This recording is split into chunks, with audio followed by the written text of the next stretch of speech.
Welcome to Spectrum News at 4. I am Rita Inung, coming to you live from Uyo. Let's take a look at the headlines. The federal government approves 26 trades for technical schools. NABTEB releases 2025 MBC/NTC results, records drop in exam malpractice. Plus, French lawmakers urge social media ban for under 15. Details of these stories and more in a moment.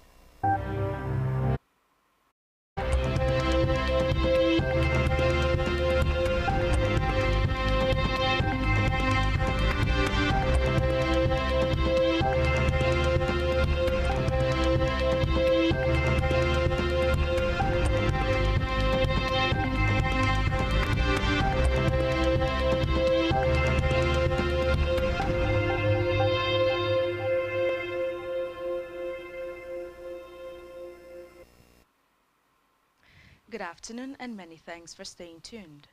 We begin the news from the national scene where the federal government has published a full list of 26 trade areas approved under its revised technical education curriculum.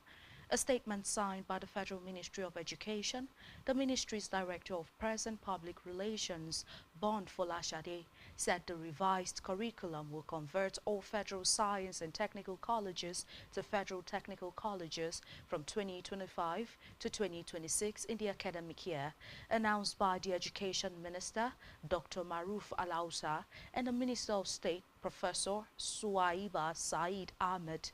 The overhaul requires each college to offer a minimum of 6 and a maximum of 10 trade courses. Meanwhile, students are expected to offer between 9 and 10 subjects, 1 core trade, 5 to 6 general subjects, 2 to 3 trade-related subjects, and 1 elective.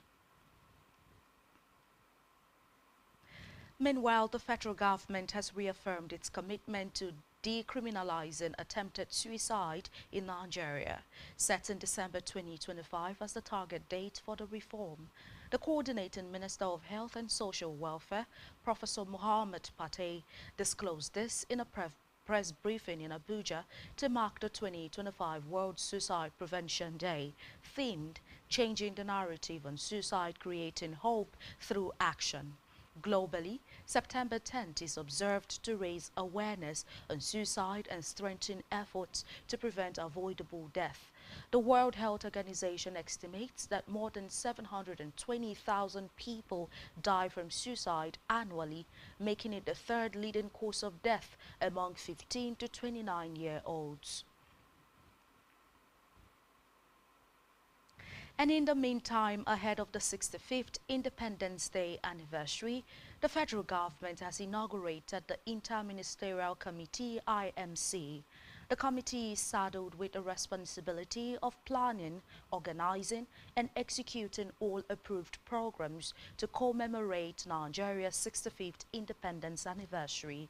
According to a statement by the Director of Information and Public Relations, Segun Imoseyin, the Secretary to the Government of the Federation, SGF, George Akume, explained the importance of unity and patriotism in celebrating the victories and milestones Nigeria has attained. It said the 65th Independence Anniversary celebration will commence with World Press Conference on Thursday, September 25, 2025, followed by a Jumat service and women's activities on Friday, September 26th. The celebration will feature youth activities and a historical art exhibition on Saturday, September 27th, a church service on Sunday, September 28th, a public lecture on Monday, September 29th, while the presidential broadcast and 65th Independence Day parade will be held on Wednesday, October 1st, 2025. And now to the nation's leader, President Bola Ahmed Tinubu, who will address the 80th session of the high-level general debate of the United Nations General Assembly at the UN headquarters in New York on Wednesday, September 24th. A revised provisional list of speakers obtained by reporters from the UN headquarters in New York showed that President Bola Ahmed Tinubu would be speaking on the second day of the event. The Nigerian leader is scheduled to deliver his address to other world leaders during the afternoon session around 8:30 p.m. local time, approximately 2:30 p.m. Nigerian time. According to the provisional list, Tinubu will be the 17th world leader to speak on day 2 of the general debate. He will be joining the gathering of 195 world leaders made up of 98 heads of state, 5 vice presidents, 44 heads of government, and 4 deputy prime ministers. Meanwhile, President Bola Ahmed Tinubu has revealed what he discussed with the French President Emmanuel Macron during their meeting on Wednesday. In a post on his official X handle, President Bola Ahmed Tinubu described the meeting as productive.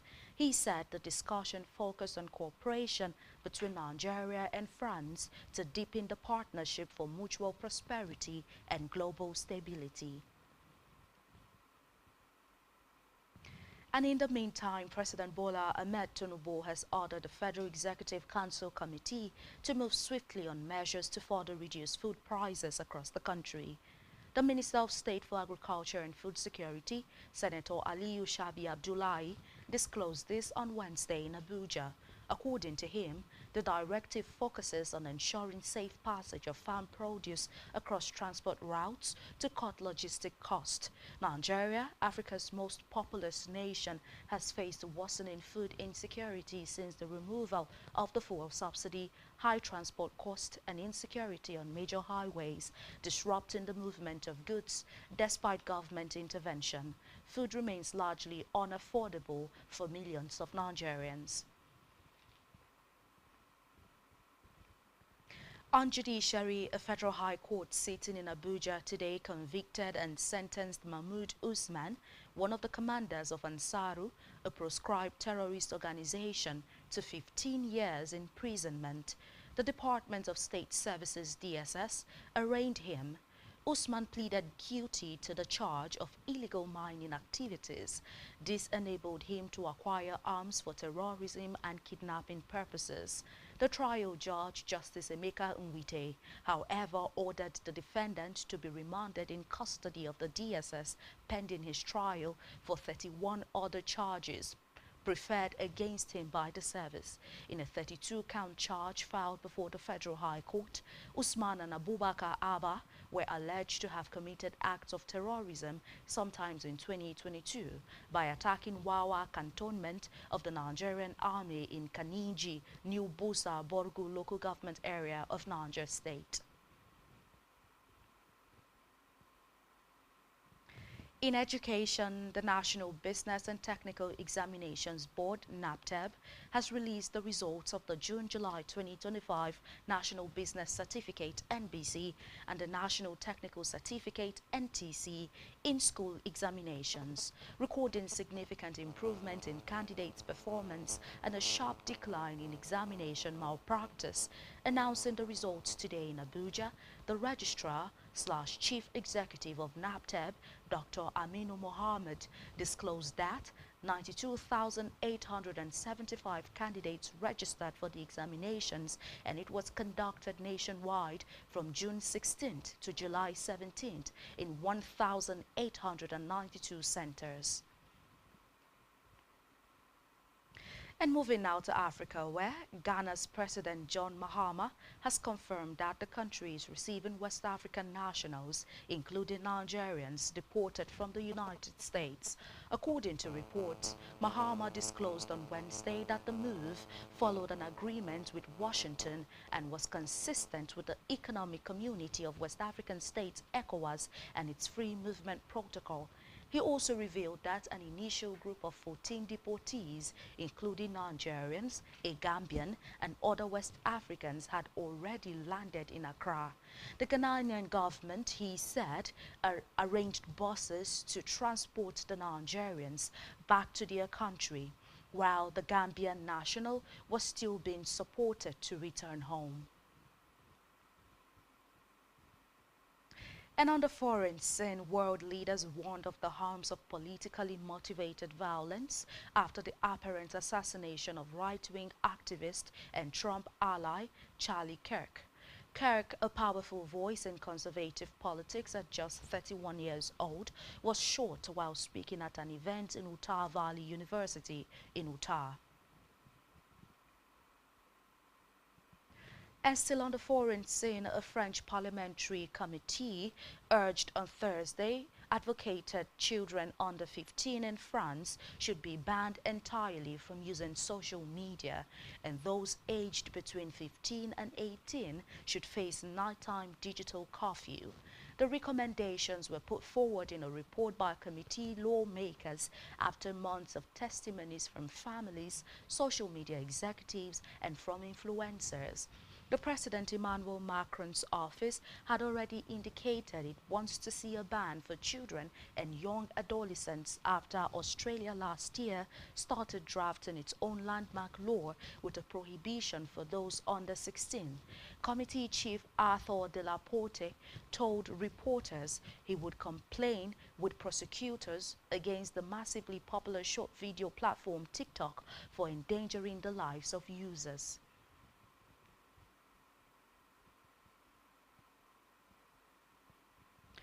And still to come in the news. Chelsea faced 74 charges over alleged breaches of agent rules. Stay tuned for details of these and more in a moment.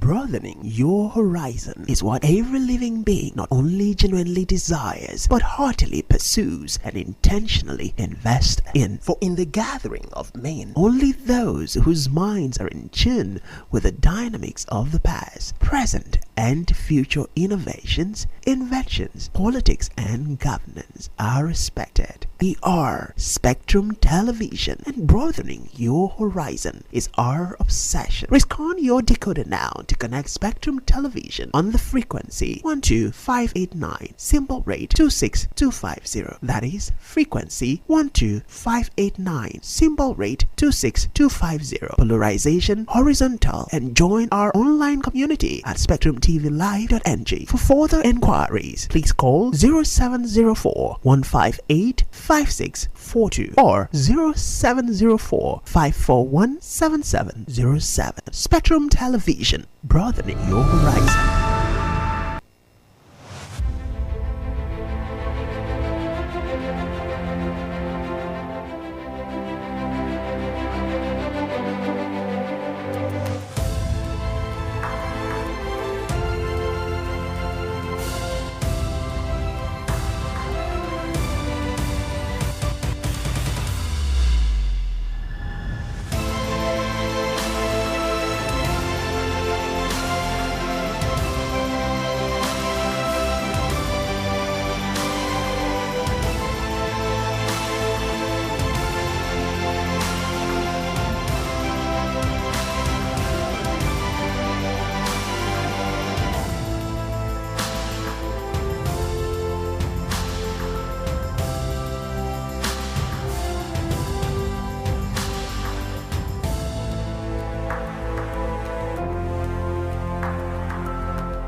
tuned and welcome back to Spectrum News at 4.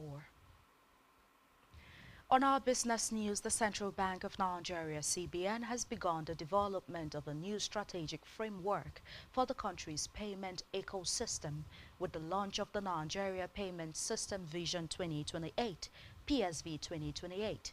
This sets the stage for a more inclusive, innovative, and globally competitive digital financial system. At the inaugural meeting of the PSV 2028 Project Committee held in Lagos, September 9, 2025, the Director of the Payment System Policy Department, PSPD, Musa Jimo, described the initiative as a national assignment with the potential to transform how individuals, businesses, and governments interact within the financial ecosystem. Reflecting on the journey from the early reforms of 2006 through the milestones of PSV 2020 and PSV 2025, Jimo said that the new vision will build on past achievements to deepen financial inclusion, improve infrastructural interoperability, and promote innovation across Nigeria's financial services sector. And still in business, the special advisor on tax policy to the chairman of the Tax Reforms Committee, Matthew Osaneku, has revealed that Nigeria has successfully collected over 600 billion naira in value-added tax from the global digital service providers such as Facebook, Amazon, and Netflix. He explained that the amendment to the VAT Act had empowered the Federal Inland Revenue Service to bring non-resident companies offering services in Nigeria into the tax net. He stressed that the move aligns with the global best practices and ensure Nigeria's benefits from taxes on services consumed locally but delivered by foreign companies. Also at the event, the federal government clarified that President Bola Ahmed Tinubu's ongoing fiscal and tax reforms have not introduced any new taxes, contrary to the widespread speculation.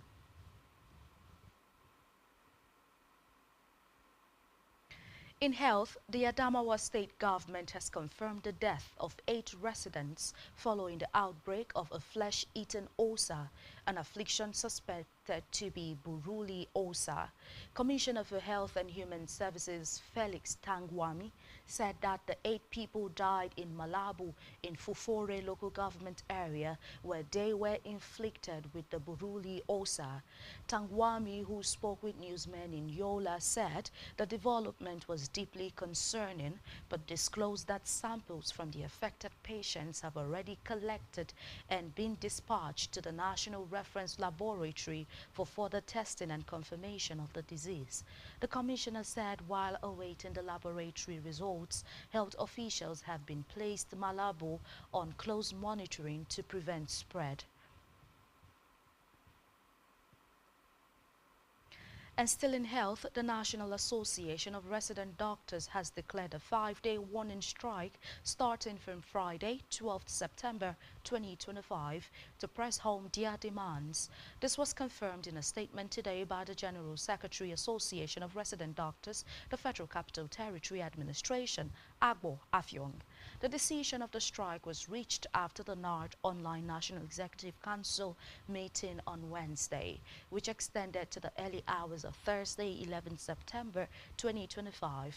Earlier, NARD's President Osundara Zenith told reporters on Tuesday that it was members who planned to shut down the country's public hospital to demand action over poor working conditions, shortage of power, downgrading of certificates, poor remuneration, and other reasons. Recall that FCT NARD are currently on a 7-day warning strike, which started on Monday this week. To sports news now. Venezuela sacked coach Fernando Batista on Wednesday night, a day after their World Cup qualification dream died and after an intervention by the country's president. News of Argentine Batista's sacking alongside his entire backroom staff came after President Nicolas Maduro had called for the restructuring of the technical staff. That was 24 hours after Venezuela, known as Vino Tinto, were thumped 6-3 at home by neighbors Colombia, ending their hopes of reaching a World Cup for the first time. The The decision was made by Sports World Governing Body FIFA to expand the 2026 World Cup in North America from 32 to 48 teams and had boosted the hopes of teams like Venezuela, the only side in the CONMEBOL Federation never to qualify for a finals, to make it the global extravaganza for the first time.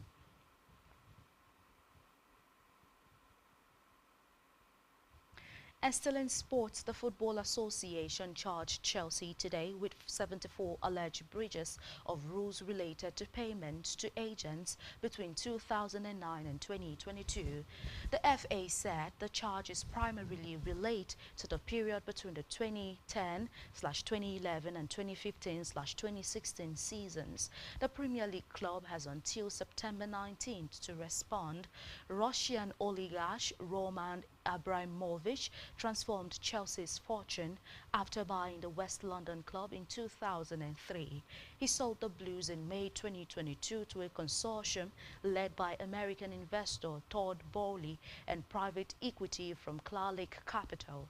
Chelsea issued a statement saying the club were pleased to confirm that its engagement with the FA concerning matters that were self-reported by the club is now reaching a conclusion.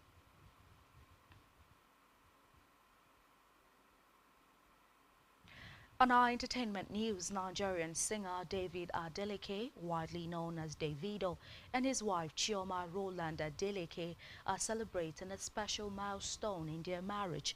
The couple, who in August 2025 held their wedding ceremony in Miami, Florida, marked their one-month anniversary.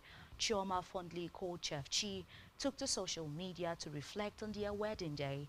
In her post, she expressed deep gratitude and happiness for the journey so far.